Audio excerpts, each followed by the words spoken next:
And speaking of, it takes people, can you name your first big break and who made it happen? Is it that simple?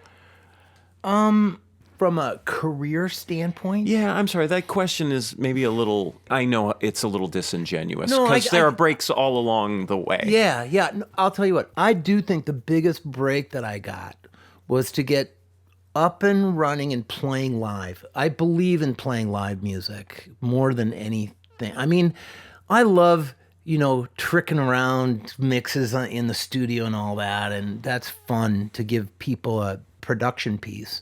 But I really love playing live, and the break for me was generated by that recording I did at O'Shaughnessy Auditorium.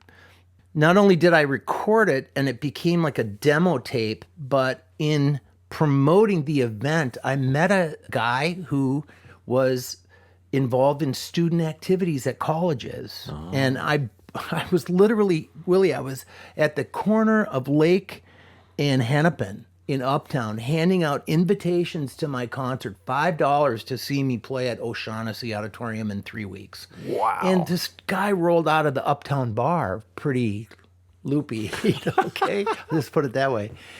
I don't know what the, proper thing, whether to name him or not, but in any case, he said, "Hey, you're pretty good, huh? Well, I book all the bands for UMD, Minnesota Duluth.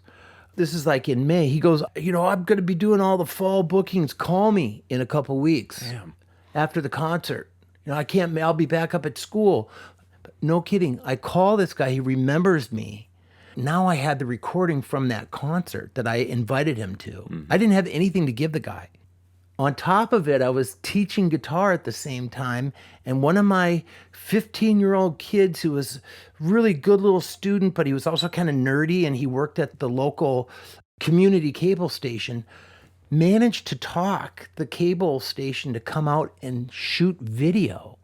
So I had a recording of good audio that we could sync up to some video that this 15-year-old kid was calling the shots, wearing, he'd been into it for a few years, and we had a 3-camera shoot. And it only got about 4 songs, and it was a live cut, and it wasn't perfect. But it was as much as anybody else had to go book what? College gigs. Yeah. So it was really 1987, 88, 89 is when I feel like the world opened up. And I wasn't going to be stuck in Minnesota. And I had enough gigs. I booked enough gigs at my first conference, like I mentioned. I took all those contracts to the Dodge dealership. And I said, "Here's all my income in the next 6 months. Give me a loan for a 1-ton, 12-passenger van." And they did. And they didn't want to. But I said, you just add up how much I got coming in.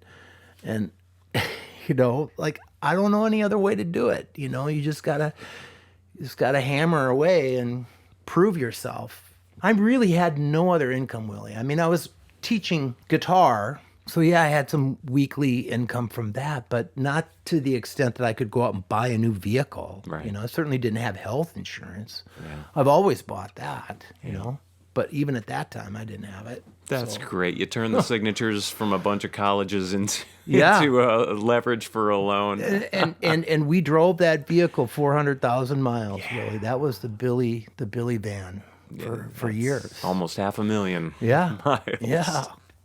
Mopar, baby. Oh, yes. Chrysler. Yeah, we had a Dodge van. We put 350 on it. And, that's great. The G fell off of the Dodge on the front, so our van's name was Doty. When it turned, I think, 300,000 miles, we pulled over on the highway somewhere between here and Madison, Wisconsin, celebrated. Somebody had some sparklers. Yeah. And so they lit the sparklers and stuck them in the windshield wipers. Yep. And when the sparklers got down to the wipers, the whole front windshield went and shattered. Shattered from the heat. No, we were brilliant. That is a great story. That's almost Stuart Davis, who you probably know.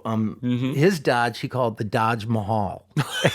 So us Dodge owners, musicians do have some great, because we're so dependent on getting to our gigs, we do develop, it's like, like Captain Kirk and the Enterprise. It's like there's a relationship between the vehicle and the person, because unless you know how to fix it or know somebody that knows how to fix it. Yeah. Back when you could actually fix your own car. Right, You know? right. You didn't need a computer to fix the computer That's inside right. the computerized car. The true stories are always somehow more interesting than anything that you could make up. I know. That sparkler, I will remember that sparkler story, because that's like an epic blunder. But who would have thought? Yeah, we are literally on the side of the interstate dancing around like fairies, like celebrating, the coming of spring, or a maypole dance. Woo, woo, patouche goes the window. How did you get home? Well, it didn't fall out. Oh. So somehow you limped it. There were areas you could still see through, and it was luckily daylight. We weren't driving at night. Oh, my God.